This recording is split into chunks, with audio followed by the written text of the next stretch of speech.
Yo everybody, what's going on? Welcome back to the channel. This is Man United Central and I'm your boy Luther. I'm super excited you're back here to get your updates when it comes to our Manchester United. Guys, what do we have going on today? All right, today we're going to jump into what is happening with the whole Rasmus Højlund situation.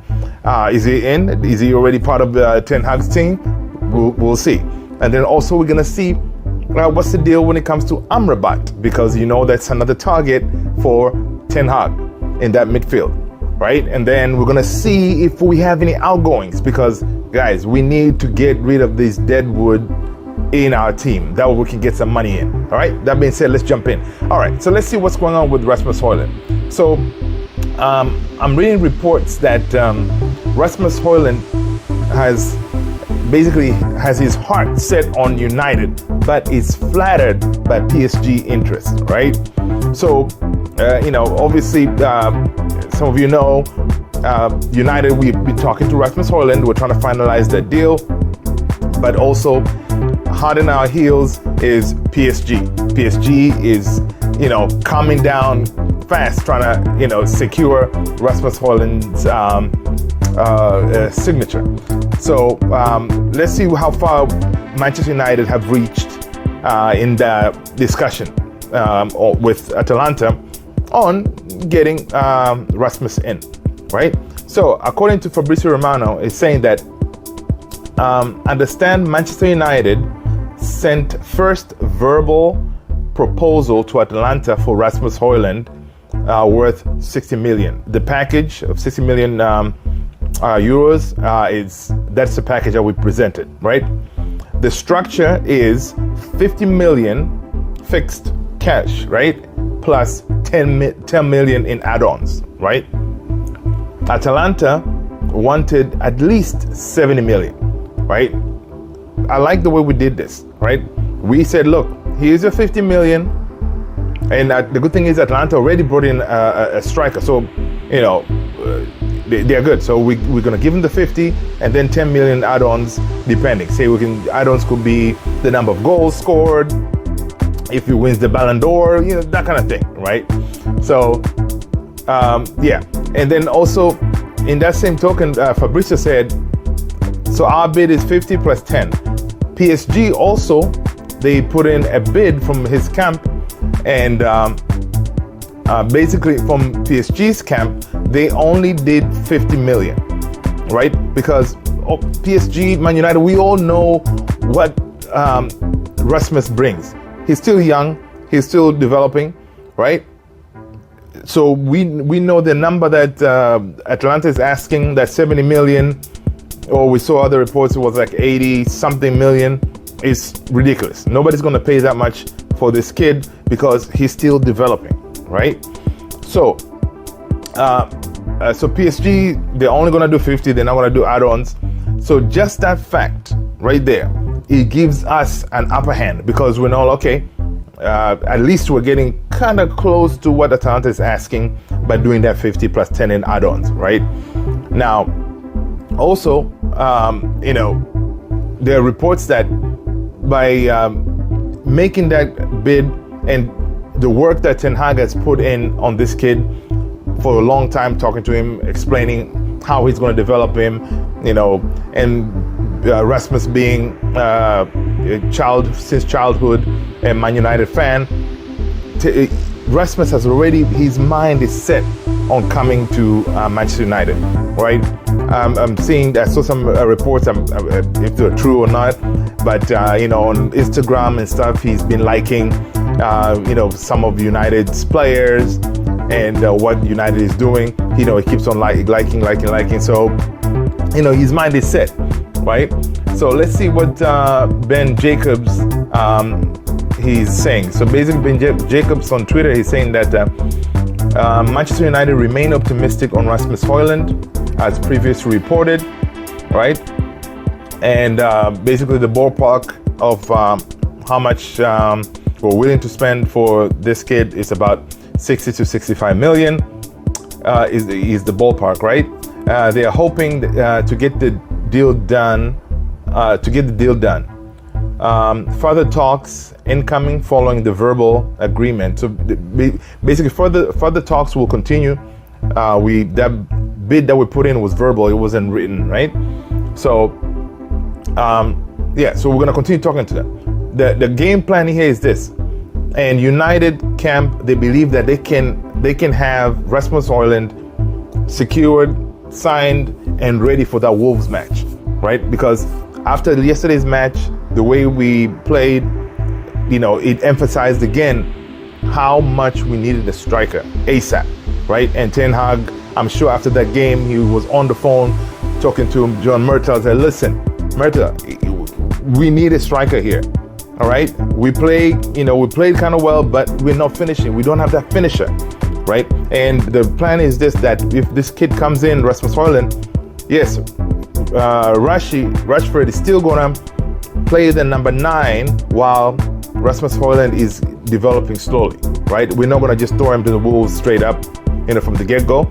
So, some games, of course, Rashford is gonna start as the number 9, even though Rashford has said, he prefers to play on the left wing, while Rasmus Højlund is, developing. Now, also, another thing what United is doing is they're playing that mind game thing, the way we did with Mason Mount, right, with Arsenal. Oh, no, with Chelsea. Remember, we were trying to get him. Chelsea was playing hardball. And then we're like, you know what, we're going to go for Caicedo, that kind of thing. Say, look, listen, we want that player, but if you guys don't want to play ball, we're going to withdraw.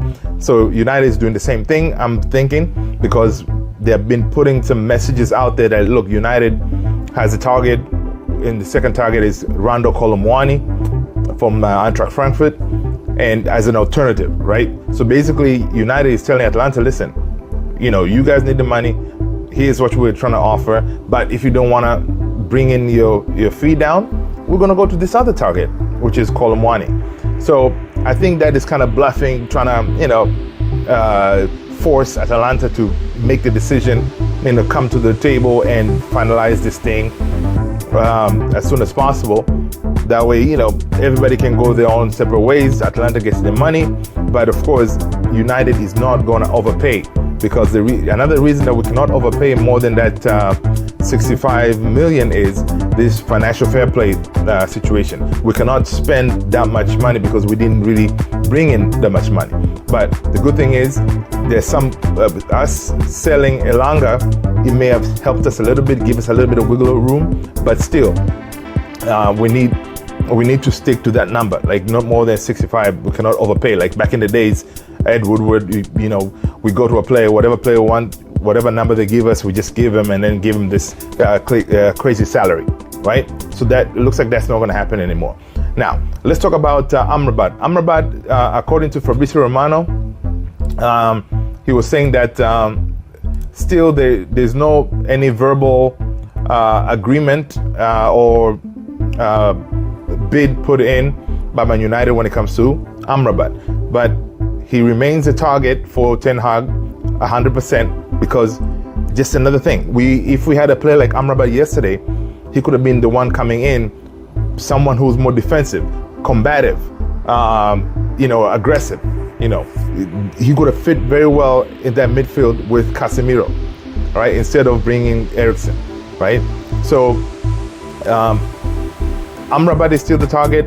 We're going to continue working on that, but the reports are saying that in order for us to go for Amrabat, to put in any bid in, we need outgoings, right? When it comes to outgoings, we see that the favorite one, I think the next one to go out is going to be Fred. There's been huge interest from Galatasaray when it comes. So Fabrizio is saying that Galatasaray remain keen on signing Fred as a priority target, as he revealed like 2 weeks ago, right? He's saying that Fred, for sure, he's going to leave this summer, okay? And the two camps they're talking, and also Fred had other suitors from the Saudi league, and also Fulham was also interested. But it looks like Fred is leaning more towards Galatasaray because Galatasaray can offer him Champions League football, right? So it looks like that's why he wants to go there. But Galatasaray needs to come correct, because some of the the offers that they were talking about initially was crazy. We want at least 20 million for Fred. Initially, I think our Tasha came with like under 10 million, which is insane, right? So hopefully Fred can go, and if Fred goes, that'll be fantastic. Another outgoing, McTominay. West Ham are interested in McTominay because they feel that McTominay can fill that gap left by Declan Rice. And David Moyes likes McTominay, the way he plays, his defensive nature, he has some aggression too. So maybe West Ham can finalize the deal and get McTominay. And also United, what they did is they put in a price tag between 40 to 50 million. Yes, it's a lot, but West Ham has their money. So in this case, right, if West Ham bites and pays that 40 million, right, that will be amazing, because for once United, we would have made some kind of profit, right? Because McTominay, he's not worth 40, 50 million, right? By us slapping that price tag, and if West Ham buys it, imagine that we take that 40 million and then boom, we go and drop it on Amrabat, Amrabat is an upgrade of McTominay, right? Because the Amrabat, the price tag is under 40. I think it's 35 or something. So imagine we get that 40 in, boom, and then we pay Amrabat. Amrabat comes in. Amrabat is an upgrade, and we still have a little bit of money in our pocket, which that'll be some really good business. I would give it to Myrtle if they were to pull that off, right? And of course, another target West Ham has is our former captain, Harry Maguire. And again, West Ham coach, he really likes Maguire. The only Maguire, the issue is, is going to be maybe his salary. But again, I'm hoping that they can come up with a deal here. That way, if we get rid of McTominay and Maguire, go to West Ham, that will be fantastic, because we will have cash in our pockets to be able to reinvest into the team.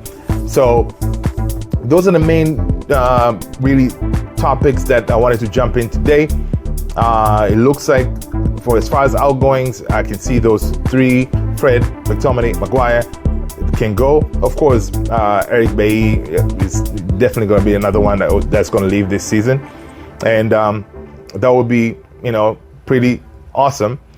And yesterday's game, again, Onana, he got a huge kudos from Andy Cole, and he said, look, this guy Andre Onana has shown what kind of player he is. His shot stopping ability and his passing ability, those two things, Andy Cole was like, it's off the charts. So Andy Cole was like, he was very impressed with him, as we all were. And I'm gonna throw in on this video some of the stats that I saw on Andre Onana from yesterday's game. It was off the charts. His accuracy, ball control, all that. I'll throw it on this video so you all can see the stats that he has when it comes to that one game that he played, because it shows how our team has evolved compared to David De Gea, right? Because David De Gea only stayed at his goal. Onana was out there playing as a third defender, being able to have the team push up. That was fantastic to see. Fantastic to see. Yes, he can be caught out because he being outside the box. Yeah, if a team is quick, they can steal the ball from him, chip him, and stuff like that. But those are minor things.